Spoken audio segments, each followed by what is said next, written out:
Welcome to TGIF, and the word of the day is confidence.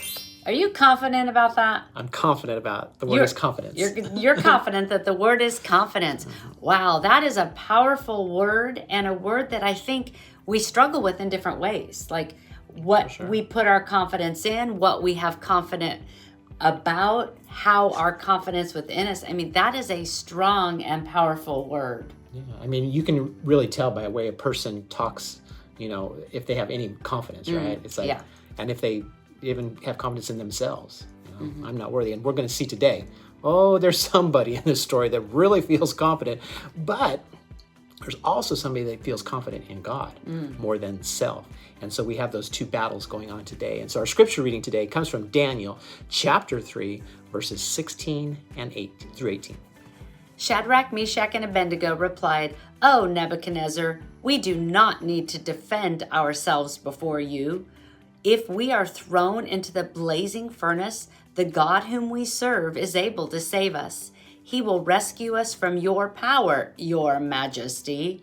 But even if he doesn't, we want to make it clear to you, your majesty, that we will never serve your gods or worship the gold statue you have set up." I like how you even added that nuance, your majesty, because it's like they know their God. They're confident in their God. And so where are we at in this story?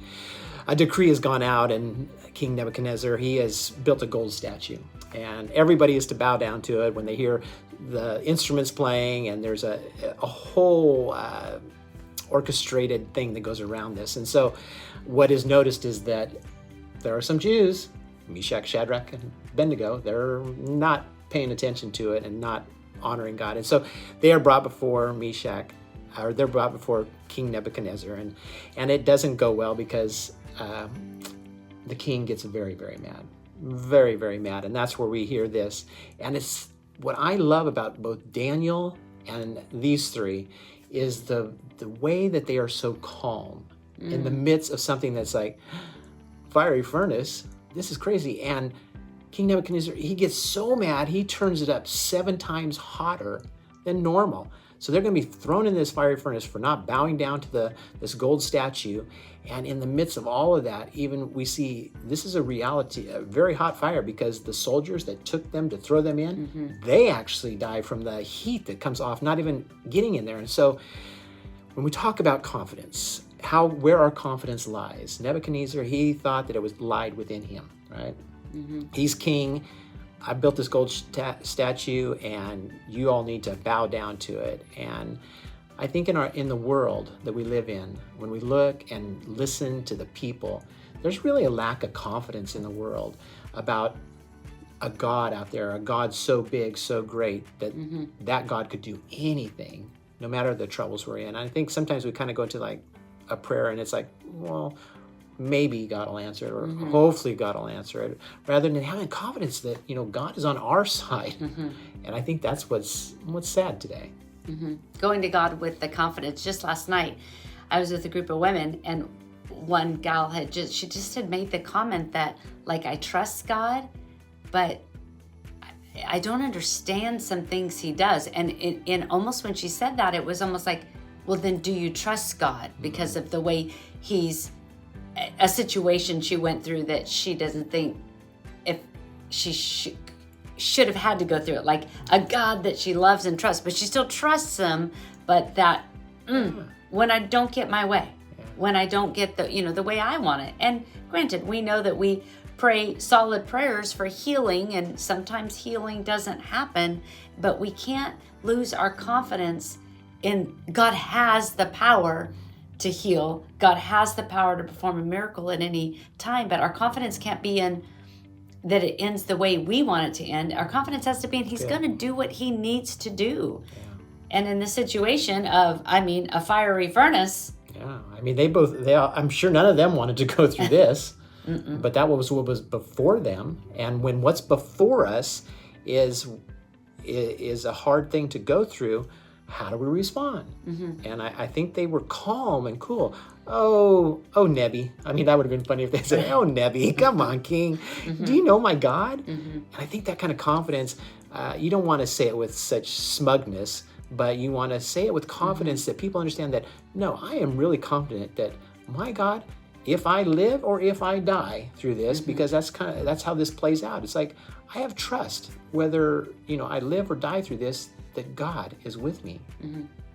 Confidence in the situation versus confidence in the God are two big different levels of confidence that we're talking about. And I think, I can be confident in choices I make, right? I can be confident in choice that this was the right choice, but that cannot be where my confidence lies in anything I'm confident in. It's confident in God has full control. Do we believe God can do anything, any moment, any given point of the day? Do we believe everything we have as God's? Are we confident that if we give everything that's God's back to God, that He will provide and take care of us? Yeah, I think human nature is that when something is before us, we want to fight to survive, right? It's the fight to survival. And I can't even imagine this kind of circumstances that, they're not ready to take on the guys that are trying to throw them in and fight back and get mad. And they're just like, they are going to walk into this and they just have that full confidence. I think in our own lives too, there's some level that we need to take care. We don't need to challenge, our health and stuff. We need to take care of our bodies. The smoking, we obviously know smoking is bad for your body. So if you're going to smoke, well, there's a chance you're going to have some kind of a lung issue as you get older. So it's taking care of your body, honoring it with God, but then also knowing that if you get in a tight situation, God is with you and God will be with you. But it's remembering that we do need to take some things and take care of our bodies. And I think that's one of the things that having confidence in the way, a healthy lifestyle, right? We need to live a healthy lifestyle. We want a long life, right? Everybody wants a long life. But then when it doesn't turn out long, how does that look? Or where's the confidence go? So God determines the days of our life. He knows the first one, He knows the last one. And our death is not going to be a surprise to God. God's not going to go, that one slipped right past me. Pastor Tim, I didn't see it, and he died. Oh no, that wasn't the plan. He knows knew my first day, He knows my last day. I need to take care of myself, eat healthy, and be a healthy person. But there's only so much I can do with that. There's lots of diseases and cancers and things that come our way. And God's not giving them to people. It's the environment we live in. The environment that is so toxic that these bodies are trying to be, that we're trying to sustain life in. And so with all that understanding, it's like God decides. And it's a hard concept. I think it's a hard concept for people to just say that God knows my last day. No, I want to make my last day. I want to determine my last day, and I want it to be 100 years old or something. And it's like, no, if that's not God's will, God had a different idea. And so it's a hard concept. But being in a calm spirit, I think that's a huge part. These three, man, they were so calm in this, and they still honored him, the king. They said, Your Majesty. They honored him with, I realize, Your Majesty, who you are, but my God is bigger. And you can even see in that situation that it was making Nebuchadnezzar so angry because it was questioning his authority.